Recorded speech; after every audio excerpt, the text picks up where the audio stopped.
BJP ಸರ್ಕಾರದಲ್ಲಿದ್ದಾಗ ಗುತ್ತಿಗೆದಾರರ 40% ವಿಚಾರ ಸಖತ್ ಸದ್ದು ಮಾಡಿತ್ತು. ಕಾಂಗ್ರೆಸ್ ಸರ್ಕಾರ ಬಂದಾಗಲೂ ಇದೇ ವಿಚಾರವಾಗಿ ಗುತ್ತಿಗೆದಾರರು ಕೈ ವಿರುದ್ಧ ರೊಚ್ಚಿಗೆದ್ದಿದ್ರು. ಹೀಗಾಗಿ ಎಚ್ಚೆತ್ತುಕೊಂಡಿರುವ ಸಿದ್ದು ಸರ್ಕಾರ ಗುತ್ತಿಗೆದಾರರ ಬಿಲ್ಗಳಿಗೆ ಮುಕ್ತಿ ನೀಡಿದೆ. ಲೋಕೋಪಯೋಗಿ ಇಲಾಖೆಯಲ್ಲಿ 1,000 ಗುತ್ತಿಗೆದಾರರ ಬಿಲ್ ಪಾವತಿ ಮಾಡಿದ್ದಲ್ಲದೆ ಸಚಿವರ ಕಮಿಷನ್ ದಂಧೆಗೆ ಬ್ರೇಕ್ ಹಾಕಿದ್ದಾರೆ. 40% ಸರ್ಕಾರ, ಇದೊಂದು ವಿಚಾರ ವಿಧಾನಸಭೆ ಚುನಾವಣೆಗೂ ಮುನ್ನ ಸಖತ್ ಚರ್ಚೆಯಲ್ಲಿತ್ತು. ಗುತ್ತಿಗೆದಾರರ ಬಿಲ್ ಪಾವತಿ ಮಾಡಿಲ್ಲ ಅಂತ ಗುತ್ತಿಗೆದಾರರ ಸಂಘ ಬಿಜೆಪಿ ವಿರುದ್ಧ ಕೆಂಡಾಮಂಡಲವಾಗಿತ್ತು. ಪ್ರತಿಭಟನೆ, ಧರಣಿ ನಡೆಸಿ ಸರ್ಕಾರದ ವಿರುದ್ಧ ಗುತ್ತಿಗೆದಾರರು ಕಿಡಿಕಾರಿದ್ರು. ಆದರೆ ಕಾಂಗ್ರೆಸ್ ಸರ್ಕಾರ ಬಂದಾಗ್ಲೂ ಗುತ್ತಿಗೆದಾರರ ಬಿಲ್ ಪಾವತಿಯಾಗಿರಲಿಲ್ಲ. ಆದ್ರೀಗ ಗುತ್ತಿಗೆದಾರರ ಮನವೊಲಿಸೋಕೆ ಸಿದ್ದು ಸರ್ಕಾರ ಮುಂದಾಗಿದ್ದು, ಸಣ್ಣ ಗುತ್ತಿಗೆದಾರರ ಬಿಲ್ಗಳನ್ನ ಆದ್ಯತೆ ಮೇಲೆ ಪಾವತಿಸುವ ಹೊಸ ಸೂತ್ರವೊಂದು ಲೋಕೋಪಯೋಗಿ ಇಲಾಖೆ ಅಳವಡಿಸಿಕೊಂಡಿದೆ. ಗುತ್ತಿಗೆದಾರರ ಮನವಿಗೆ ಸ್ಪಂದನೆ, ಕಮಿಷನ್ ದಂಧೆಗೆ ಬಿಗ್ ಬ್ರೇಕ್. ಬಿಜೆಪಿ ಸರ್ಕಾರದಿಂದಲೂ ಗುತ್ತಿಗೆದಾರರು ಬಾಕಿ ಬಿಲ್ ಪಾವತಿ ಮಾಡುವಂತೆ ಕೇಳುತ್ತಲೇ ಬಂದಿದ್ರು. ಆದ್ರೆ ಬಿಜೆಪಿ ಸರ್ಕಾರ ಅದ್ಯಾಕೋ ಗುತ್ತಿಗೆದಾರರ ಮನವಿಗೆ ಸ್ಪಂದಿಸಿರಲಿಲ್ಲ. ಆದ್ರೆ ಸಿದ್ದು ಸರ್ಕಾರ ಈ ನಿಟ್ಟಿನಲ್ಲಿ ಮಹತ್ವದ ಹೆಜ್ಜೆ ಇಟ್ಟಿದ್ದು, ರಾಜ್ಯ ಗುತ್ತಿಗೆದಾರರ ಸಮಾವೇಶದಲ್ಲಿ ಮಾತನಾಡಿದ ಸಿಎಂ ಸಿದ್ದರಾಮಯ್ಯ ಗುತ್ತಿಗೆದಾರರ ಬಿಲ್ ಪಾವತಿ ಮಾತ್ರವಲ್ಲದೆ ಕಮಿಷನ್ ದಂಧೆಯ ಬಗ್ಗೆ ಕಠಿಣ ಕ್ರಮ ಕೈಗೊಳ್ಳುವ ಭರವಸೆ ನೀಡಿದ್ರು. ಇವತ್ತು ಮುಖ್ಯಮಂತ್ರಿಯಾಗಿ ಹಣಕಾಸಿನ ಮಂತ್ರಿಯಾಗಿ ಹೇಳ್ತಾ ಇದ್ದೀನಿ, ನಿಮಗೆ ನಾವು ಕೊಡ್ತಕ್ಕಂಥ ನಿಮಗೆ ಬಾಕಿ ಬಿಲ್ಗಳ ಬಗ್ಗೆ ನಾವು ಎಷ್ಟು ಮ್ಯಾಕ್ಸಿಮಮ್ ಕೊಡ್ಲಿಕ್ಕೆ ಸಾಧ್ಯ ಆಗ್ತದೆ ಅಷ್ಟು ಮ್ಯಾಕ್ಸಿಮಮ್ ಅನ್ನ ಕೊಡ್ತಕ್ಕಂಥ ಕೆಲಸವನ್ನ ಮಾಡ್ತೇವೆ ಅಂತಕ್ಕಂಥ ಮಾತನ್ನ ಈ ಸಂದರ್ಭದಲ್ಲಿ ಹೇಳಲಿಕ್ಕೆ ಬಯಸ್ತಾ ಇದ್ದೇನೆ.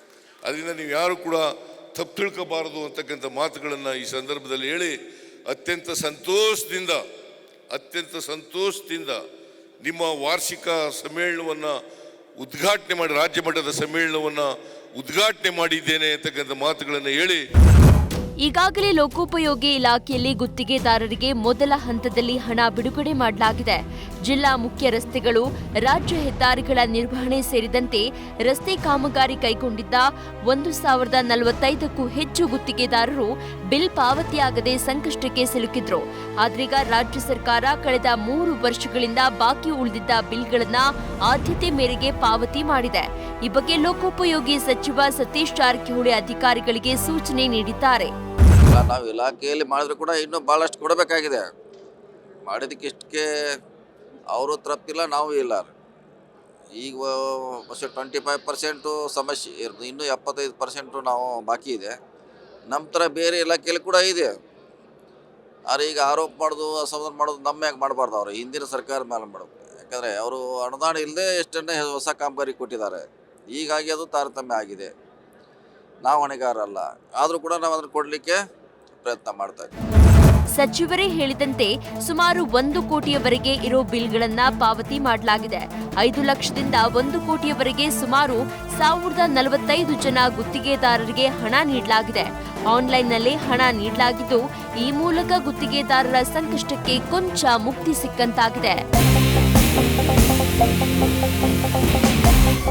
ಸುಮಾರು 1 ಕೋಟಿವರೆಗೆ, ಅದು 5 ಲಕ್ಷದಿಂದ 10 ಲಕ್ಷ, 50, 70 ಲಕ್ಷ, 1,045 ಜನಕ್ಕೆ 50% ಟೋಟಲ್ ನಮ್ಮದು ಪೆಂಡೆನ್ಸಿ ಇದ್ದದ್ದು ಖಾಲಿ ಆಗಿದೆ.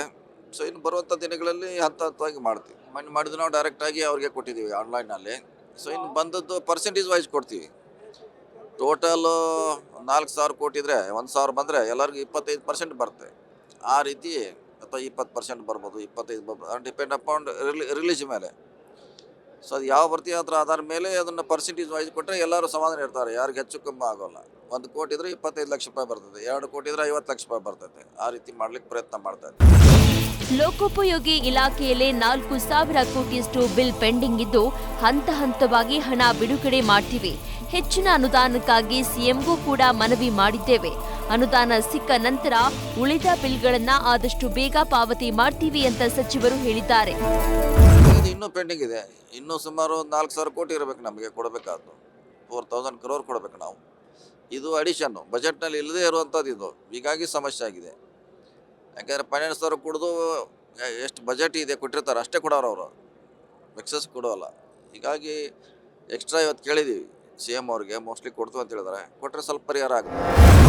ಕಳೆದ 3 ವರ್ಷಗಳಿಂದ ಬಿಲ್ ಪಾವತಿಯಾಗದೇ ಇರುವುದರಿಂದ ಸಣ್ಣ ಗುತ್ತಿಗೆದಾರರು ಸಂಕಷ್ಟಕ್ಕೆ ಸಿಲುಕಿದ್ರು.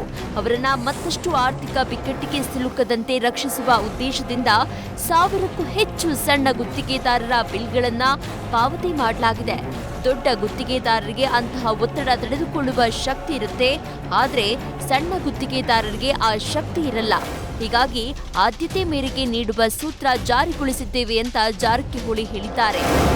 ಬಿಲ್ ಕೂಡ ಅಂತ ಹೇಳ್ತಾರೆ, ಅದು ಸಮಸ್ಯೆ ಒಂದೇ ಸಾರಿ ಪರಿಹಾರ ಆಗೋಲ್ಲ. ಇನ್ನೂ 6 ತಿಂಗಳಾಗ್ಬೋದು, 1 ವರ್ಷ ಆಗ್ಬೋದು. ಇದು ಲಾಂಗ್ ಪ್ರೊಸೆಸ್. ಇದು 6 ತಿಂಗಳಿಂದ 1 ವರ್ಷದಲ್ಲಿ ಪರಿಹಾರ. ಒಟ್ಟಲ್ಲಿ 3 ವರ್ಷಗಳಿಂದ ಹಣ ಪಾವತಿಯಾಗದೆ ಸಂಕಷ್ಟದಲ್ಲಿದ್ದ ಗುತ್ತಿಗೆದಾರರಿಗೆ ಸರ್ಕಾರ ಒಂದಷ್ಟು ನಿರಾಳವಾಗುವಂತೆ ಮಾಡಿದೆ. 1000ಕ್ಕೂ ಹೆಚ್ಚು ಗುತ್ತಿಗೆದಾರರ ಬಿಲ್ ಪಾವತಿಸಿ ಆರ್ಥಿಕ ಬಿಕ್ಕಟ್ಟಿಗೆ ಸಿಲುಕದಂತೆ ಸಿದ್ದು ಸರ್ಕಾರ ನೆರವಾಗಿದೆ. ಈ ಮೂಲಕ ಕಮಿಷನ್ ದಂಧೆಗೆ ಬ್ರೇಕ್ ಹಾಕಿ ಆಡಳಿತದಲ್ಲಿ ಪಾರದರ್ಶತೆ ತೋರುವುದಕ್ಕೆ ಮುಂದಾಗಿರುವುದಂತೂ ಸುಳ್ಳಲ್ಲ.